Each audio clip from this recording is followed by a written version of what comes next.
After swallowing an aspirin tablet, it will go on a journey through your digestive system. Absorption. The tablet will travel down the esophagus into the stomach, where it is dissolved into much smaller particles.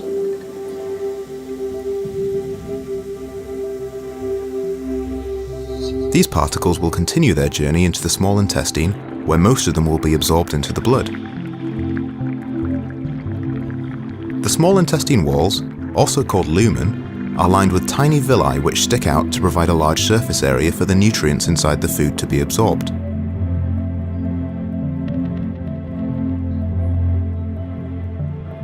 Looking closer at these villi, you can see they have a rich blood supply and they are covered in a thin layer of epithelial cells. The aspirin molecules will work their way through the epithelial cells and into the bloodstream, where they are carried around the body. Distribution.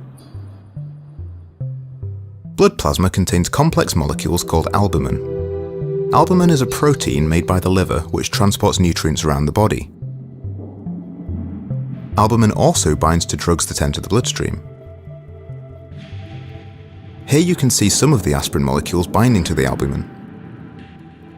All the aspirin particles that have been bound will be filtered out as they pass through the liver, and only the remaining aspirin molecules will get through and have any effect on the body. Different drugs will bind to albumin in different amounts depending on their affinity for plasma protein. The next stop on the journey is the liver.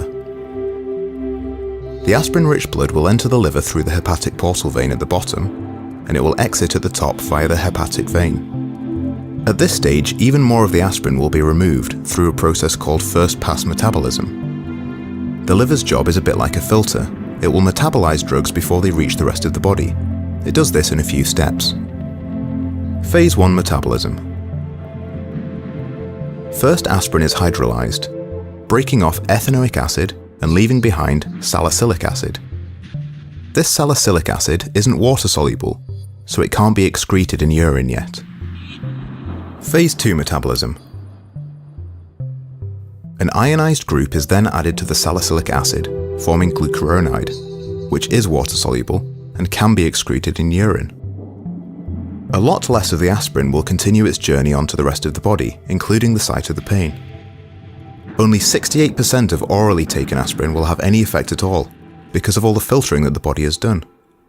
This percentage is called the drug's oral bioavailability. If drugs are not administered orally, e.g. intravenously or buccally, then they can bypass the small intestine and liver, so none of this filtering takes place and they have 100% bioavailability. We are now at the site of some skin tissue damage. Tissues in the skin are creating prostaglandins, which are causing inflammation. The prostaglandins are sending messages to the nerves in the skin responsible for the sensation of pain. Once the aspirin arrives in the blood supply at the site, it prevents the production of prostaglandins in the tissue, which will reduce the swelling and stop the messages being sent to the nerves that are perceived as pain. Excretion. Any remaining aspirin in the blood will go round and round the blood supply, going back through the liver several times until it is all used up or filtered out of the body. It travels into the kidneys and then into the bladder for excretion.